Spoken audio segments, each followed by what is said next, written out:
Hi guys, so today's video, as you can see, it's about this interview that Candace had a few weeks ago. She had Nick Fuentes on, and during that interview, Nick Fuentes said a lot of stuff. And today video is in response to the stuff that he said, like said that before Europeans arrive to Africa, before colonization, there were no two-story buildings over there. There were no written, recorded speaking language in Africa. And he also said that the average West African IQ is like basically 75. Yes, he said that. And he said a lot of stuff, nonsensical stuff that he had no knowledge of. So I'm here today to debunk all of those. And yeah, so without further ado, people, why don't we get right to it, okay? So let's hear him and let's debunk the lies. Yes. Are you, sorry, I just want to make sure, did you say I'm a racialist or I'm a racist? You know, for a long time, I would say I'm racialist. Now I just say I'm racist. Okay, so when you say you're racist, because these definitions get changed around, racist, anti-Semitism gets expanded.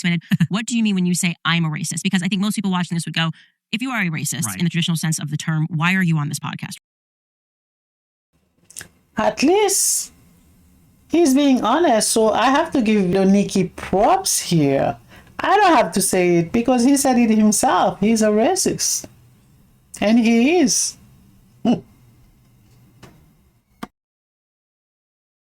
Right. Wouldn't you just go, you know what, Candace is black and she's therefore I don't want to speak to her. Right. Certainly not going onto your show and saying, why won't Candace have me on? That doesn't really seem to line up with the traditional sense of the idea of racist. So yeah, and I'm using it, I'm being a little tongue in cheek. I mean, for the purpose of understanding, I'd say my views are I'm a racialist. But I do think that we need to deconstruct this idea of racism in the sense that, look, you're black, I'm white.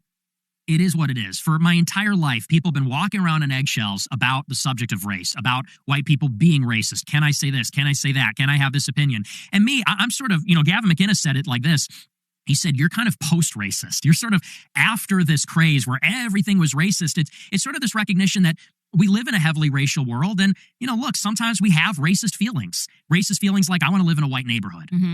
I don't want to live in a black neighborhood. If they're all like you, obviously it'd be a different story. But when we think of a black neighborhood, we know what that means and why the property value. But that's Black American. So this is why I want to understand this idea better because, and this is kind of something my cousin has said, which I guess you could say is a racist statement, but she says that white people in America are the white trash of white people in the world, meaning that like there's a special category of uniquely that you don't see when you're dealing with like white Americans here, that if you went across to, like Switzerland, you wouldn't see this version of a white person necessarily, or this, you maybe went to the continent of Africa, you don't see this version of a black person either. Like even if you went to to the tribes out in Africa that still exist, they would be a far cry from a black American living in a neighborhood in Compton, right? So I'm trying to understand if you think that it's all black people are like this, or if your world is kind of colored by, this is what's going on in America, this has failed for 1,000 reasons, welfareism has definitely, black people in 1940s, stand up. My grandfather, I talk about that denigration and the corrosion of culture. That's happening. White, black, whatever you want to name it, there is this intentional corrosion of culture.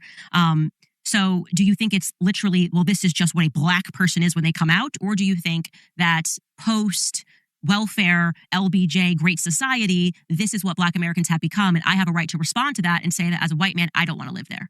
Well, I think it's more nature than people would like to believe. There's this classic tension of, is it nature, is it nurture, is it cultural, or is it intrinsic, is it racial? And I've always been on the latter side of this among conservatives. Conservatives like to say it's all culture. Black America is the way it is because of hip-hop music and the Great Society and that kind of stuff. And I think the uncomfortable reality is a big part of it is intrinsic. One of the big arguments against the abolition of slavery in the 1860s is that, when Europeans colonized Africa, they hadn't discovered the wheel. There's no two-story buildings. There's no writing. There's no written language. Missionaries had to go to Africa in the last century and invent it for the African people because there's no recorded history. They didn't have writing. So Egypt is not. Oh, Nikki, I wish you would educate yourself before you come out here and spread false claims or what you mean. I can hear the innuendos. So what you're trying to say is black people were born dumb and will die dumb. There is no changing because it is in their genes. This is what you're saying. And Ledoniki, the only person who was born dumb and will die dumb, it's you. Only you. So now, let's get to the debunk part. Here it is, people. Is it true that there were no written histories in Africa before Europeans arrived? And what is that ChatGPT had to say? Not true at all. And it's a myth that deserves to be retired permanently. Africa has a rich legacy of both written and oral histories that long predate Europeans' contact. Let's break it down. Africa was home to multiple indigenous writing systems, some of which are among the oldest in the world. Africa had no two-story buildings? Oh, hell no. Hell no, Nick. Not true at all. Africa had two-story architecture long before European colonization, and the continent's architectural history is far richer and more diverse than often acknowledged. Okay, so they have listed a few architectural two-story buildings in Africa. Okay, so and they said the African builders used mud brick, stone, rammer, wood.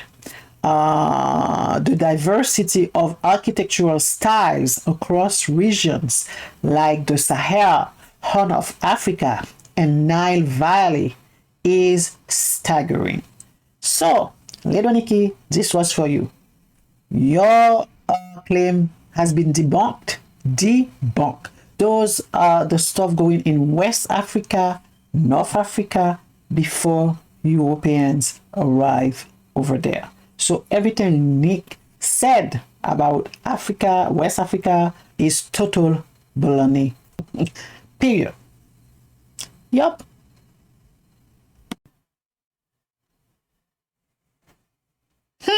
Not the stories before Europeans arrived, no written and recorded history. Really? Go read a book, Nick. Go read a book. Let's continue watching this nonsense. In Africa. Well, Egypt is a different race. The Egyptians were not black. Okay, we said we went to Africa. So I just yeah. wanna... The interior of Africa in the late 19th century. Okay, so we're now knocking Egypt out of Africa. Well, Egypt is part of northern Africa. Okay, so it's Africa. You said Africa. So I'm not trying to get a gotcha. I'm just responding. You're saying Africa. Yeah. It's in Africa. It's Egypt. It's kind of ridiculous that there was no written language. Well, I'm just trying to get you to Sure. you know, Egyptians are not if African. I'm not pushing back the internet, well, so you know. Egyptians are not racial Africans. When I say African, I'm saying sub-Saharan Africans. Sub-Saharan, okay. Black people. Yeah, because it is a different race. Okay, but you in need to be sub-Saharan Africa, and specific, we didn't- Nikki, Europeans because if you did not say penetrate there until the late Africa, 19th just century. Africa, They didn't have so any. To the extent that she you have was white infrastructure in Africa from challenging the you on Muslims in the this. Sahel and the Maghreb in northern Africa, where the Arabs colonized, and then you had, Carthage and Egypt, you had ancient civilizations, but sub-Saharan Africa, they didn't have that. You take these people out of that land and put them here, and they're enslaved people. You let them free in a modern, liberal republic, they're not going to succeed. It's not going to go well for them. And that was one of the arguments against abolition. People said if you free them without any assimilation, without any kind of process for them to be acclimated, they're going to die. And that's exactly what happened. Many of the bottom 10% of the lowest IQ Africans just died off for generations. And it had a, pardon the expression, but it had a eugenic effect, because over time, if the weakest are dying off, that's one argument for why blacks in America have a standard deviation higher IQ than the blacks in sub-Saharan Africa. So, so I do believe there is something intrinsic going on there. And what makes people uncomfortable about this is the idea that it's unchangeable. There's something about, and this is why I'm a Catholic, we do have an inherent desire for universalism. We do believe that there's a common humanity and a common human community and all of that.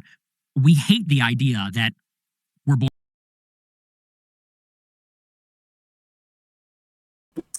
So, Nick Fuentes attributes Black people being behind on low IQ instead of slavery.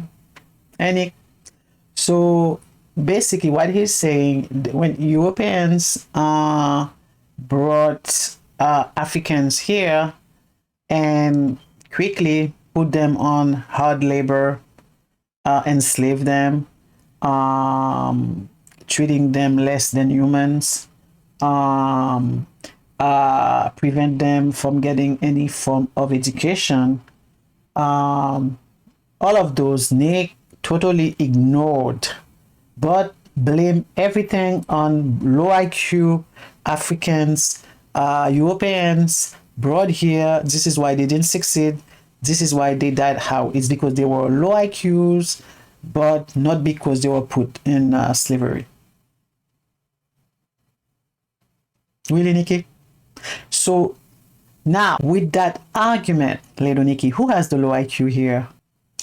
Who just gave a low IQ argument? Who? I wonder who. I wonder who.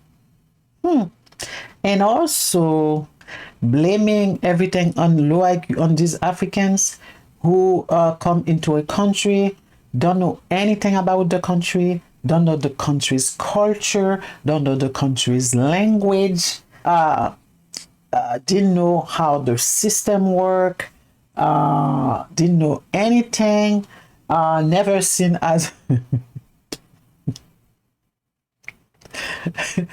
never seen as much white people in their entire existence, and now you blaming them dying out, them not succeeded on low IQ? Seriously? Anyhow, let's continue watching this. A certain way, and we can never change, and that's just the way it is. And No, we that's need to not think the way about it this in is, terms of, idiot. it's become not so popular these days to tell children you can be whatever you want to be.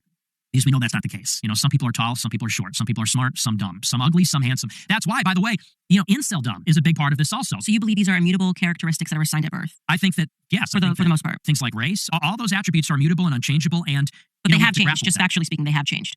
They change over time over the generations. Okay, so then you don't think it's immutable. Because if this was an immutable individual person. Okay, so you're saying that if you are born at this space and time as a black person in America, here is the cards that you're dealt with and you can't change that over time. Something like IQ does not change. It doesn't change wildly. It only changes genetically over. IQ is a big one, and that's a genetic trait. And so that can change over the generations, but you can't take an individual that's 75 IQ, which is the average in West Africa, and take them to 100. So here it is, people. The claim that the average IQ of West Africans is 75 is highly controversial and widely criticized. While some older studies, particularly those by Richard Lynn and Tatu Van Hanen, I don't know who these people are, but I'm pretty certain they are too racist, or they were. I don't even know if they are still alive or not, don't care. And they have reported low average IQ scores for certain African countries. These findings have been challenged on multiple grounds. Why these numbers are problematic? Methodological flaws, cultural bias, socioeconomic factors, no African-led studies. As noted in one source, no major IQ study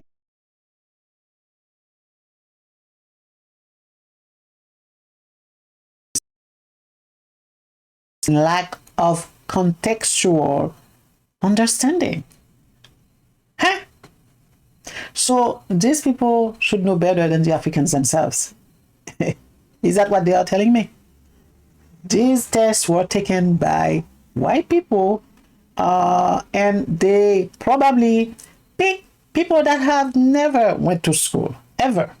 They conduct the test with them, and all of a sudden, Africans are low IQ. Africans are low IQ. Give me a break. Nobody believes you except for the low IQs, such as yourselves, who believe this. Yup, that's it. So two dumb people can't produce a smart person. I believe they can, actually. Yeah. But so does that kind of debunk your? No, because it's rare that happens. But IQ is a heritable trait, so it's unlikely that happens. Okay. Oh, please, please, Ledoniki, please. First of all, IQ is influenced by both genetics and environment. Huh? So, environmental factors like, I don't know, education, nutrition, parenting, access to learning resources, economic conditions, all those shape intelligence. Of course, if you're deprived of those, it can suppress genetics potential. So not everyone has access to those. IQ is not solely based on DNA. I would say it's a dynamic between genes and environment. Period. Is multifaceted. Genetics, it's not one's destiny. Okay? So this is why I totally disagree with Nick Fuentes on everything he said. Yep, that's a total low IQ argument he had there. Yes, people. So before I conclude this video, there are two things I want to say. Two things only. So first, first thing I want to say is, you know what the worst thing that has ever happened to the continent of Africa is? You know the worst thing? Worse than the extinction of the dinosaurs, worse than a comet almost wiped out the entire human population, worse than anything else is Europeans going there. That is the worst thing that has ever happened to that continent. Period. And the second thing I want to say is, Little Nikki here is the only person I know with an average IQ of 75. He is the one with low IQ. He is the one who has a 75 IQ. No one else. Oh, I don't know. Maybe Trump. Yeah, maybe Trump.